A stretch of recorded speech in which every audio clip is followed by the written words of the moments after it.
On the Indonesian island of Lembata, the Lamalera villagers wait all year for a special hunt. Beginning in May, the men grab harpoons and push their boats, called paledangs, into the waters of the Savu Sea. Their island is rocky, and almost no food can be grown on its soil.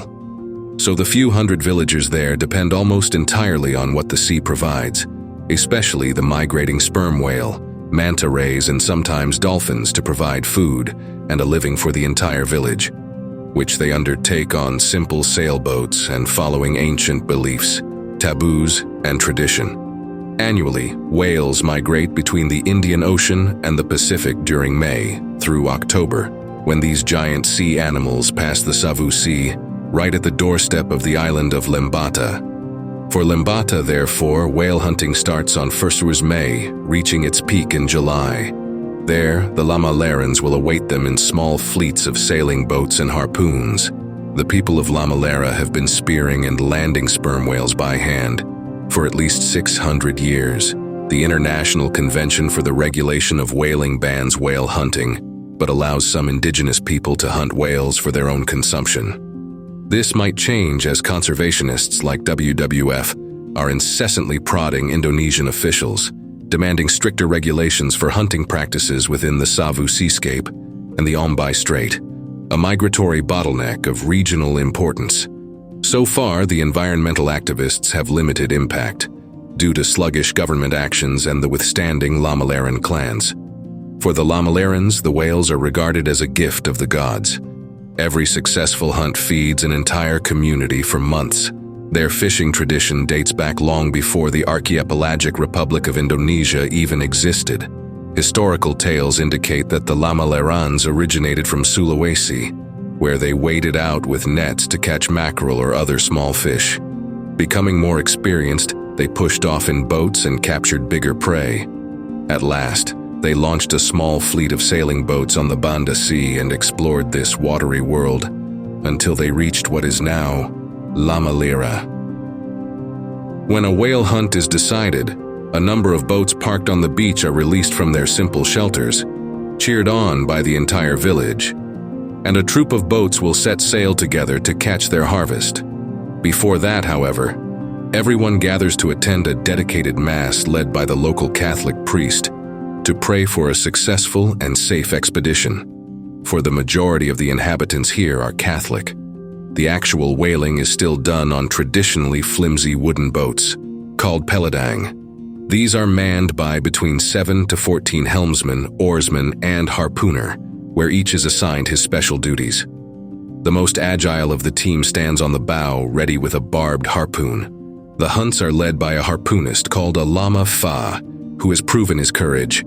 There are many rules to being a Lama Fa, and there's a lot of superstition surrounding the hunt. Lamalerans believe that if a Lama Fa has any trouble at home, or any negative thoughts, they should not go to sea. Many Lama Fa take pride in the hunt, not because of the excitement of harpooning such a large animal, but because it means they can provide for the village.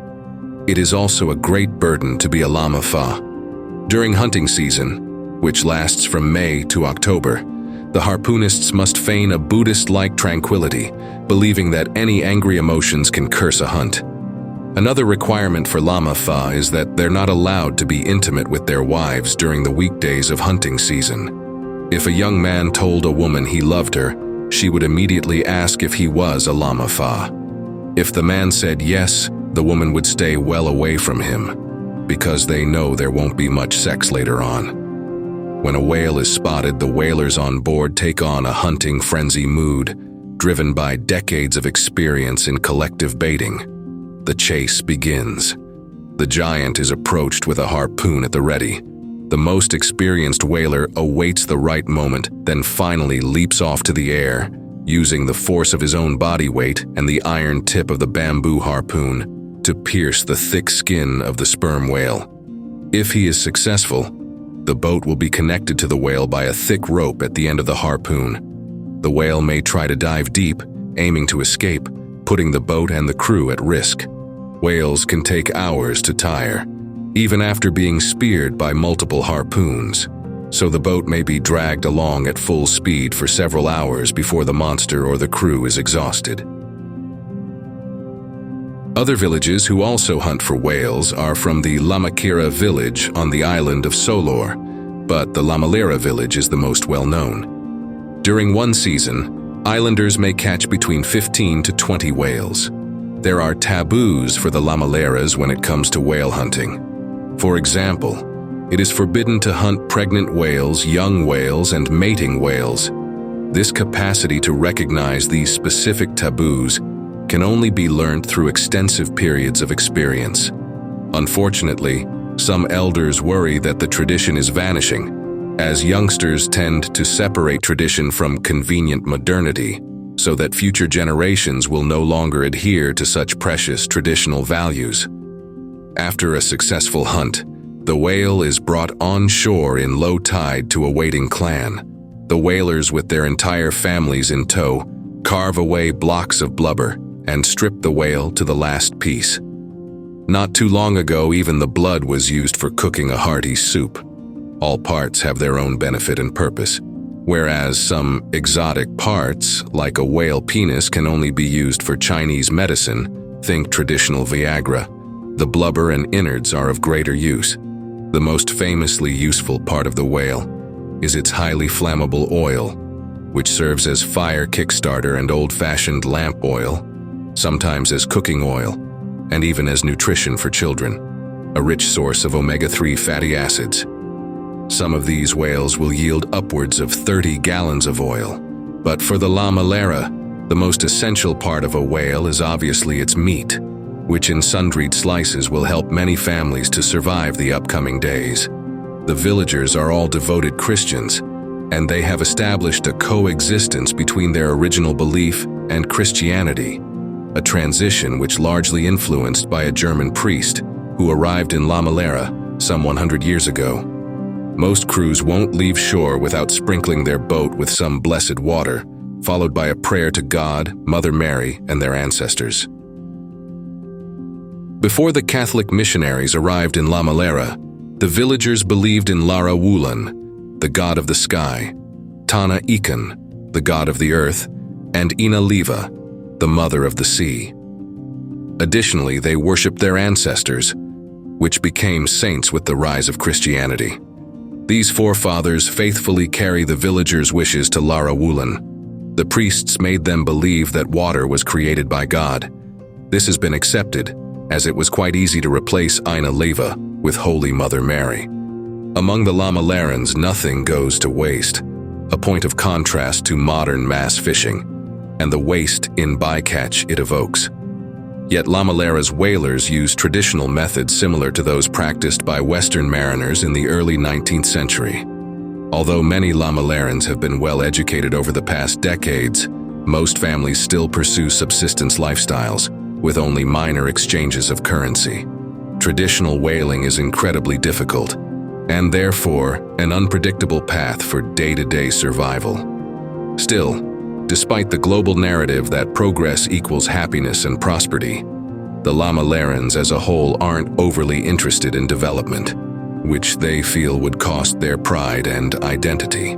As the island's younger generation grows up, many have chosen to leave.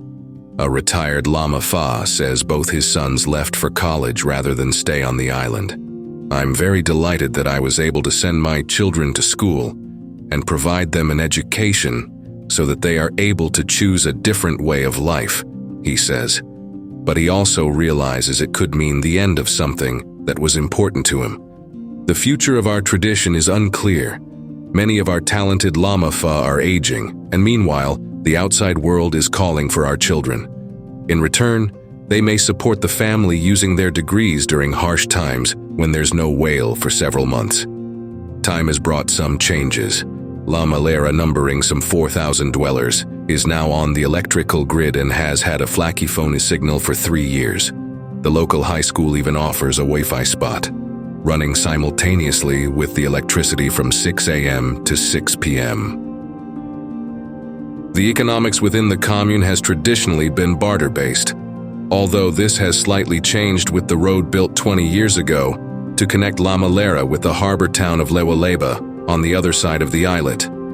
A local credit union opened in town 2 years ago, offering loans for villagers to pay for modern needs like petrol, electricity bills, and their children's education. But many villagers have already learned that loans cause other problems.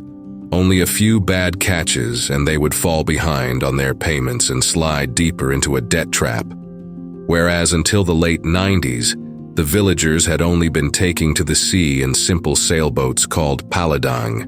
About 20 years ago, machine boat engines came to the island.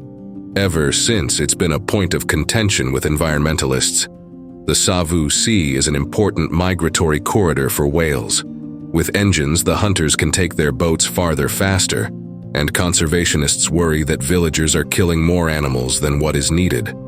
Head of the Lamalera village, adding that the engines haven't changed the number of whales they kill. The machines only mean less paddling and time spent on the sea.